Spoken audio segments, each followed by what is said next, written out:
For most of my life, I've been extremely nearsighted and always visited the optometrist once a year and was educated in the risks of retinal detachment because of how nearsighted my eye was. So when I started getting really large floaters in my eyes a couple of years ago, my optometrist referred me to see a retina specialist.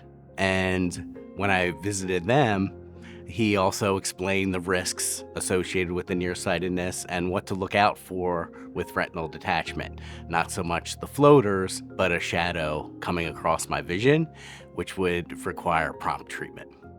I was on vacation for spring break and woke up Saturday in the morning and thought that just my contact was not in the right place. Something was bothering me in my eye.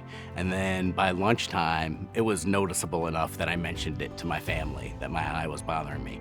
And by the time I got home, so much of my vision was gone from that eye that I was very concerned and knew I had to call the retina specialist right away. So this was on a Saturday night after 10 p.m. He said, yes, come in, we need to see you and check you out. So I got there on Sunday and my eye was pretty much then at that point the same as it was Saturday night. He really got in and looked behind the eye. He said, yes, your retina's detached, and gave me some treatment options. It was really scary and was wondering, well, what happens next? How much vision am I gonna get back? Am I always gonna be legally blind in one eye? What's the outlook gonna be? At that point, I was very glad that I'd seen and had a relationship with a retina specialist, that I didn't have to wait till Monday morning to establish myself as a new patient somewhere. On Tuesday, I saw a surgeon within the group and very well respected, and the surgery was painless. I returned to the office and saw my regular retina specialist, and he did the post-op check.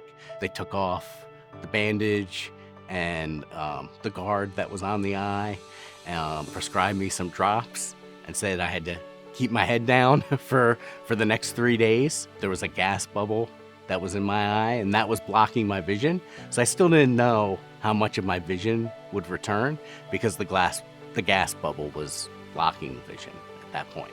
I knew it would take time, about a month or 2 months, for the gas bubble to completely dissipate from the eye. So as that happened more and more, I could tell my vision was returning. Even though there was double vision, there was cloudiness, I could tell out of the corner of my eye that my vision was returning, which was really encouraging. My doctor explained was that the quicker vision returns to a patient, it's usually the more vision that returns. So I was in that case. And even though the retinal detachment in my case was very severe and involved the macula, the central portion of the eye, most of my visions returned. I'm completely happy and very blessed to have as much of my vision back as I do. To find your retina specialist, go to findyourretinaspecialist.org.